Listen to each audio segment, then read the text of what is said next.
नमस्कार, मैं नेहा और आप देख रहे हैं एसके लाइव, आपका समय आपकी खबर। अब देखते हैं fast news north Bengal to Sikkim. मुख्यमंत्री ममता बनर्जी के साथ आज दार्जिलिंग में बीजेपीएम के शीर्ष नेताओं ने सभा किया। सभा में उपस्थित अध्यक्ष अनित थापा, महासचिव अमर लावा, कालिम्पोंग के विधायक रुदित सादा लेप्चा आदि प्रमुख रूप से उपस्थित थे। सभा के बाद पत्रकारों को संबोधित करते हुए महासचिव अमर लामा ने कहा कि सभा छोटी और बहुत अच्छी थी। उन लोगों ने मुख्यमंत्री के द्वारा जीते चुनाव की घोषणा का स्वागत किया है। इसके साथ ही उन्होंने अपनी पुरानी मांगों को लेकर मुख्यमंत्री को ज्ञापन भी सौंपा। सेंट्रल ट्रेड यूनियन की ओर से बुलाए गए 48 घंटे का हड़ताल का सिलीगुड़ी में मिला जुला असर देखने को मिला है। इसी के साथ साथ सुबह से ही बारिश हो रही थी। वहीं दूसरी तरफ बारिश की अनदेखी कर हड़ताल समर्थक सड़क पर उतर गए। उन्होंने सिलीगुड़ी संलग्न नक्सलबाड़ी में धरना देना शुरू कर दिया। इसके अलावा सिलीगुड़ी के एनबीएसटीसी में भी बस जाती दिखी। निजी बसें, कार जो है वो सभी चली और इसके साथ ही साथ सरकारी बसें सड़कों पर दिखाई दी। हड़ताल के समर्थन में एक जुलूस निकाला गया। दूसरी ओर सिलीगुड़ी के फूलबाड़ी इलाके में एसयूसीआई के समर्थकों ने खुली दुकानों को जबरदस्ती बंद कराना शुरू कर दिया। इसके साथ ही खुली दुकानों को जबरन बंद कराने के आरोप में एसयूसीआई के 10 कार्यकर्ताओं को गिरफ्तार किया गया। सिलीगुड़ी के पास ज्ञान ज्योति मोड़ डागापुर इलाके में टॉय ट्रेन की चपेट में आने से सोमवार को एक व्यक्ति की मौत हो गई है। घटना से इलाके में हड़कंप मच गया। मृतक की पहचान बबलू कुमार शाह के रूप में हुई है। वह प्रधान नगर बाघा जतीन कॉलोनी का निवासी बताया जा रहा है। सूत्रों से मिली जानकारी के अनुसार वह एक निजी कंपनी में कर्मचारी था। गौरतलब है कि 2 दिन पहले उसे और उसके अन्य 15 साथियों को कंपनी से निकाल दिया गया था। उसके सहयोगियों का दावा है कि मानसिक तनाव के कारण उसने आत्महत्या की होगी। हालांकि पुलिस घटना की जांच कर रही है। सिक्किम के पूर्व मुख्यमंत्री बीबी गुरुंग का आज सुबह करीब 6 बजे निधन हो गया। सिक्किम की सरकार ने 28 मार्च से 3 अप्रैल 2022 तक 7 दिनों का शोक घोषित किया है। बुधवार 30 मार्च को 2022 को पूर्ण आधिकारिक अवकाश घोषित किए जाने की बात कही है। भाजपा दार्जिलिंग जिला अध्यक्ष कल्याण देवान ने प्रेस कॉन्फ्रेंस में कहा कि अगर पीपीएस से पहले अगर जीटीए चुनाव होता है तो बीजेपी इसका विरोध करेगी। इसी के साथ उन्होंने कहा कि जब केंद्र सरकार से पीपीएस को लेकर बात चल रही है कि ऐसे समय में जीटीए चुनाव की बात करना कहीं न कहीं गोरखाओं के लिए घातक है। मालदा के इंग्लिश बाजार थाने की पुलिस ने अग्निअस्त्रों के साथ एक व्यक्ति को गिरफ्तार किया है। गुप्त सूत्रों से मिली जानकारी के आधार पर अभियान चलाकर इंग्लिश बाजार थाने की पुलिस ने काटक रगा से अग्निअस्त्र के साथ तस्करी कर रहे आरोपी को गिरफ्तार किया है। तस्कर के पास से 2 पाइपगन और 2 राउंड गोला बारूद बरामद किया गया है। तस्कर की पहचान कालियाचक के कालिकापुर ठाकुरपाड़ा इलाके के रहने वाले 22 वर्षीय मशहूर मोमिन के रूप में हुई है। पुलिस सूत्रों के अनुसार गिरफ्तार मोमिन इलाके में 2 हथियार बेचने आया था। इंग्लिश बाजार थाने की पुलिस ने आरोपी को सोमवार को मालदा अदालत में पेश किया। गोजामुमो अध्यक्ष बिमल गुरुंग की अनुपस्थिति में ही अन्य नेताओं के साथ मुख्यमंत्री ममता बनर्जी ने किया सभा। आज दार्जिलिंग में मुख्यमंत्री ममता बनर्जी के साथ गोजामुमो का सभा संपन्न हुआ। महासचिव रोशन गिरी ने कहा कि गोजामुमो की बैठक आज मुख्यमंत्री के साथ हुई है, लेकिन अध्यक्ष बिमल गुरुंग अनुपस्थित थे और उन्होंने मुख्यमंत्री से जीटीए चुनाव से पहले पीपीएस कराने का अनुरोध किया।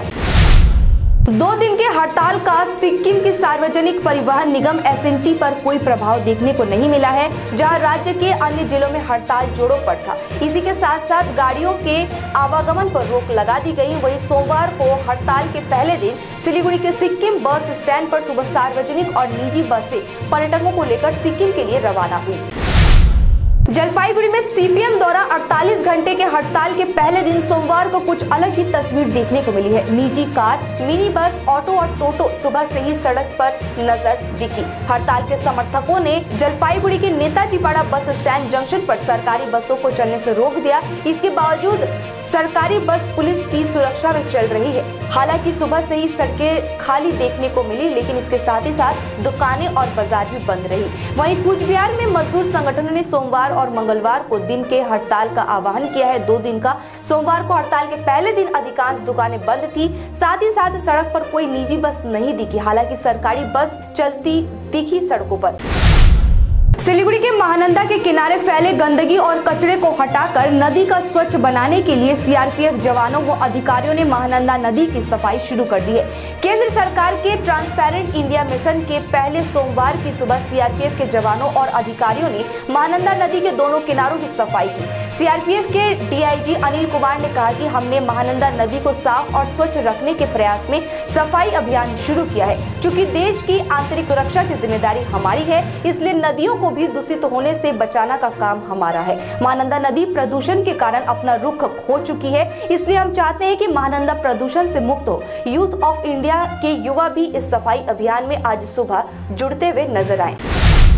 पुलिस ने लाखों की नशीली टैबलेट्स के साथ एक युवक को गिरफ्तार किया है। सिलीगुड़ी मेट्रोपॉलिटन पुलिस की खुफिया विभाग ने एनजीपी पुलिस के साथ मिलकर रविवार रात को न्यू जलपाईगुड़ी थाना अंतर्गत अमेदिगी चेकपोस्ट क्षेत्र से गुप्त सूचना के आधार पर छापेमारी की।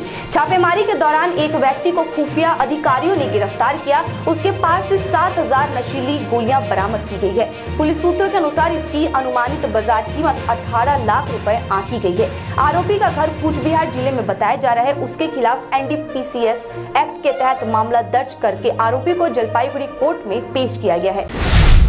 मालदा के रेलवे लाइन पार करते समय मालगाड़ी की चपेट में आने से एक व्यक्ति की मौत हो गई है। यह घटना सोमवार की सुबह तकरीबन 9 बजे मालदा जिले के मंचलपल्ली रेलवे गेट के पास घटी है।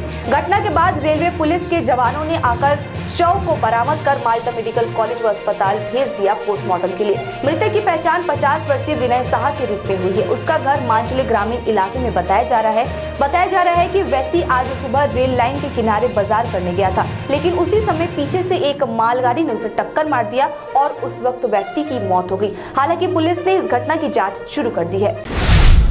सिलीगुड़ी के पास छोटा फाफड़ी इलाके में जंगली हिरन बरामद हुआ। इस घटना से इलाके में हड़कंप मच गया। बाद में हिरन को वन विभाग को सौंप दिया गया है। सूत्रों के अनुसार अनुमान लगाया जा रहा है कि पास में ही बैकुंठपुर वन क्षेत्र है, इसी के तहत जंगली हिरन वहां से प्रवेश किया होगा। आज के fast news north Bengal to Sikkim इतना ही। तमाम खबरों और अपडेट्स के लिए देखते रहिए, बने रहिए एसके लाइव के साथ। धन्यवाद।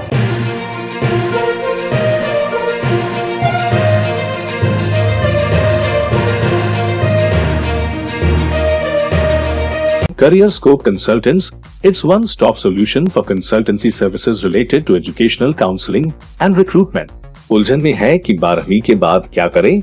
एजुकेशनल काउंसलिंग अपने कैरियर के लक्ष्यों को प्राप्त करने के लिए और सर्वश्रेष्ठ विश्वविद्यालयों को चुनने में छात्रों की मदद करते हैं। इसके अलावा हम पूरे भारत और विदेशों में स्किल्ड हो या फ्रेशर्स को रोजगार के अवसर देते हैं। CareerScope कंसल्टेंट्स एक उज्जवल भविष्य का द्वार, connecting the right candidates with the best employers. निःशुल्क रजिस्ट्रेशन करें, कैरियर काउंसलिंग और रोजगार के लिए संपर्क करें।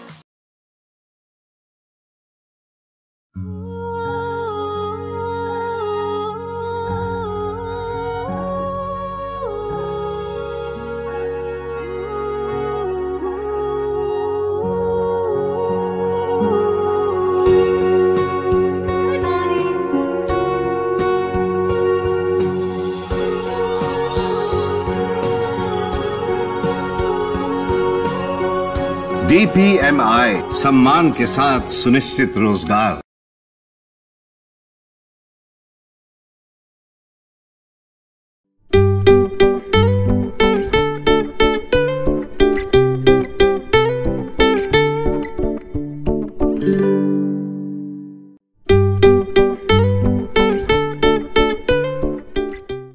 के तपाईले सिलीगुडीमा घर लिने सोचिरहनु भएको छ? याद राख्नुहोस्, घर राम्रो बनेको होस्, छिमेकी पनि राम्रो होस् अनि स्थान पनि सही होस्। चम्पासरी स्थित मनकामना 7 यी सबै कुराहरूलाई ध्यानमा राखेर बनाएको छ। यहाँ 30 देखि 45 लाख भित्रमा 2 BHK देखि 3.5 BHK सम्म फ्ल्याट पाउन सक्नुहुनेछ। ल्यान्डस्केप एम्युनिटिजका साथमा रोपटप एम्युनिटिज र स्काई वकको सुविधा पनि रहनेछ। चाँडो गर्नुहोस्, 15 अप्रिलदेखि यसको मूल्य वृद्धि हुनेछ। मनकामना 7, सम्पर्क नम्बर 9593517500, चम्पासरी, सिलीगुडी।